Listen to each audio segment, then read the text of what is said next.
You know when you put a record on and for a moment, everything else in the room just pauses? That happened to me the other night. I sat down to do something completely unrelated, checking emails, tidying up, the usual. And within about 8 bars, I'd forgotten all of that. I was just sitting there listening, thinking, yeah, this is why I love jazz. And it got me reflecting on how certain albums seem to follow you around through different stages of your life. They pop up at the right moment, almost like old friends giving you a tap on the shoulder. So I thought instead of doing a formal list or some kind of ranking, I'd just share some albums that have been keeping me company lately. So let's start with the one that stopped me in my tracks this week. McCoy Tyner's album named Trident from 1975. There's something incredibly striking about Trident. Even before you get into the solos or the compositions, the sound of it immediately tells you you're listening to McCoy Tyner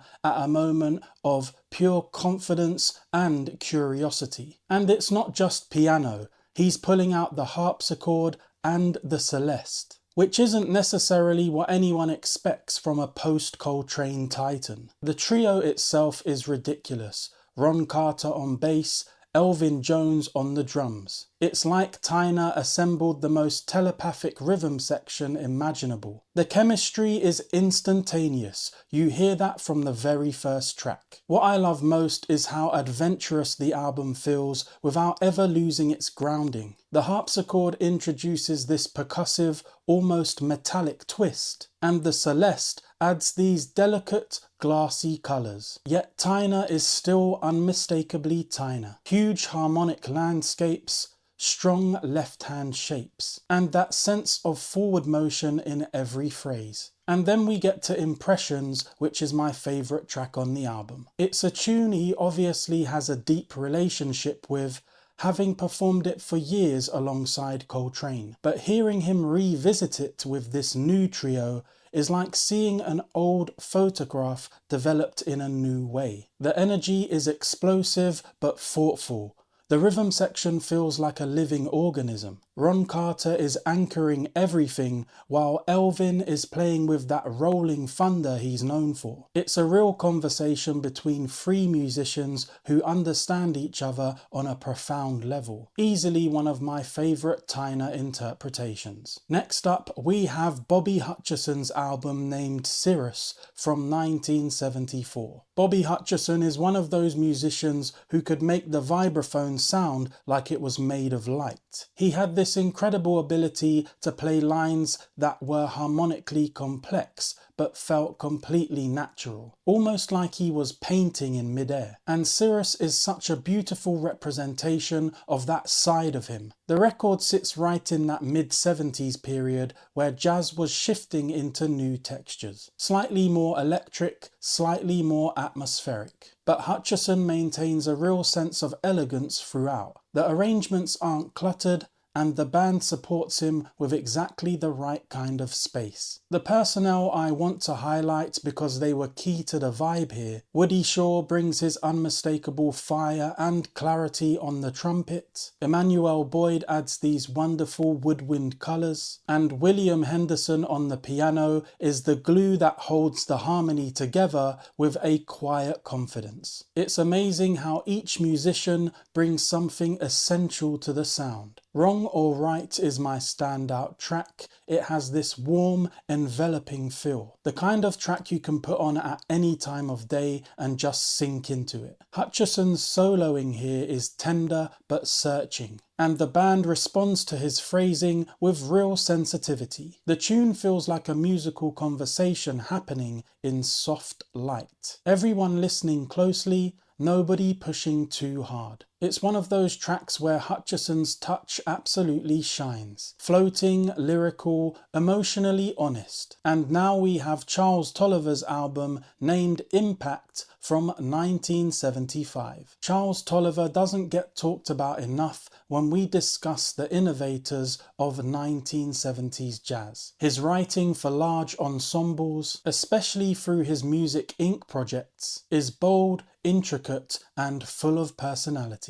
Impact is a perfect example of what made him such a compelling band leader. The arrangements hit you straight away. They're sharp, angular in places, but always with a strong sense of direction. Tolliver had a gift for making large ensemble music feel urgent and contemporary, without losing the swing or the improvisational spine that jazz needs. His trumpet playing fits right into that world. Forceful, expressive, and full of conviction. Plight is the track that always sticks with me. It's one of those tunes where the melody alone tells a story before anyone even takes a solo. There's tension, emotion, and this almost cinematic rise and fall in the structure. When the band opens up and the improvisation starts, it's like the lid's being lifted off a pressure cooker, but it never loses its form. Tolliver was great at that. Intensity without chaos. The soloing on Plight feels purposeful,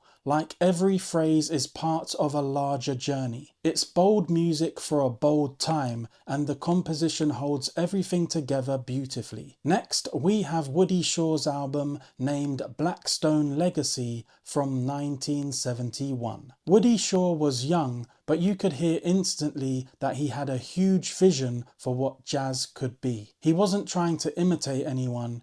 He was building something new, something forward-looking. The band is stacked. Gary Bartz, Benny Maupin, Ron Carter, Lenny White, players who were all deeply involved in the boundary-pushing jazz of the era. And Shaw's compositions give them room to move, to stretch, to explore. The title track Blackstone Legacy is just massive. It's long, it's searching, and it has this almost spiritual intensity to it. The opening theme feels like a rallying cry, strong, rising, full of momentum. And once Woody starts improvising, it becomes clear why so many musicians look up to him. His lines are fearless. Harmonically, he's pushing outward.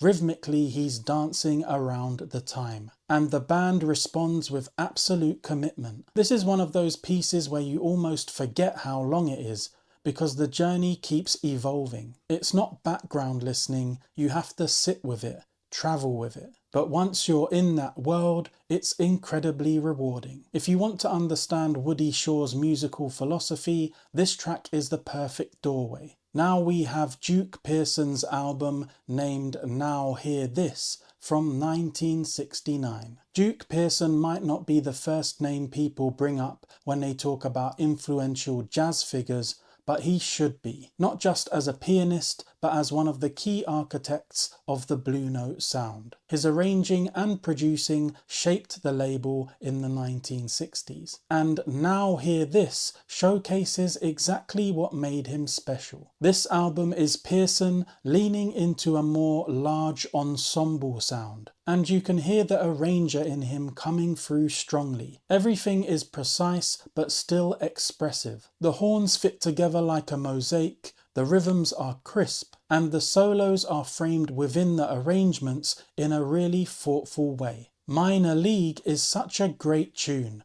Catchy but clever, easy to enjoy but full of subtle detail when you look closer. The melody bounces around in a playful way, but the harmony underneath is more sophisticated than it first appears. Pearson knew how to write music that could appeal to both casual listeners and musicians who wanted something to chew on. What I love about this track is how natural everything feels. Pearson had a real sense of balance, no overcrowding, no unnecessary flourishes, just crystal clear writing and tasteful playing. It's one of those pieces that feels like classic Blue Note without trying to imitate anything. So that's what I've been listening to lately, 5 albums that for some reason or another have been pulling me back in. Sometimes it's the compositions, sometimes it's a particular solo.